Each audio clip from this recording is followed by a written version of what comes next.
Bon après-midi mes chers apprenants.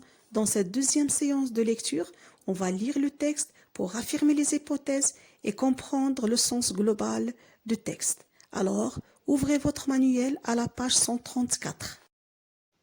Le monde en mouvement. Quand on est jeune, c'est vraiment difficile d'imaginer combien les choses étaient différentes autrefois. À 10-12 ans, on n'a pas l'impression d'avoir vécu beaucoup de changements.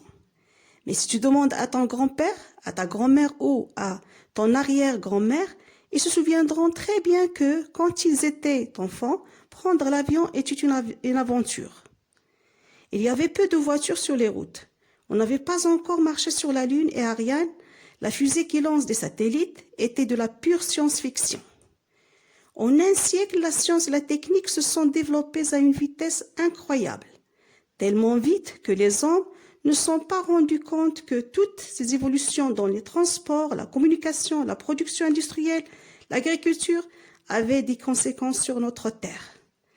Petit à petit, on a compris que le pétrole, s'il fait voler les avions et rouler les voitures, pollue aussi l'atmosphère.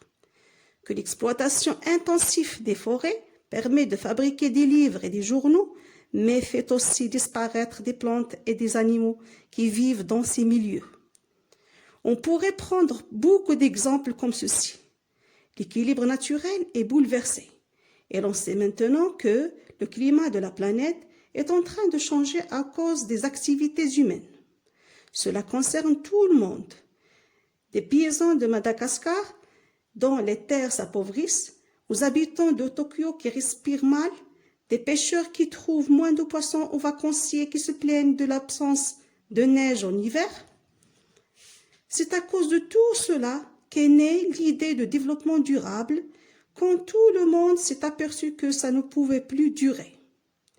Derrière ce terme un peu barbare se trouve l'idée qu'il faut respecter un équilibre entre les besoins de la vie moderne et ce que peut supporter notre planète. Pas facile, n'est-ce pas? Alors, chacun de nous doit se mobiliser. Donc, de quoi parle le texte? Le texte parle du développement rapide de la science et de la technique, ainsi que des résultats de cette évolution. Compréhension du texte. Comment était la vie d'autrefois lorsque vos grands-parents étaient trop jeunes? Oui, c'est très simple. La vie d'autrefois était très différente, car il y avait peu de voitures sur les routes, et les forêts sont abondantes ainsi que les espèces animales et végétales. Deuxième question. Qu'est-ce qui montre que le monde change très vite? Ok, vous allez me dire, c'est l'apparition des voitures sophistiquées, en très grand nombre, et des trains à très grande vitesse, TGV, des avions très développés, des téléphones portables, des tablettes tactiles et des machines agricoles très évoluées. Troisième question. Quelles sont les conséquences de cette accélération technologique? Elles sont très catastrophiques pour l'environnement. Pollution, disparition des forêts, des espèces animales et végétales, l'appauvrissement des terres et la fonte des glaces du pôle Nord. Quatrième question. Quelle erreur ont commise les hommes depuis un siècle? Oui, vous allez me dire, les hommes n'ont vu que le progrès scientifique.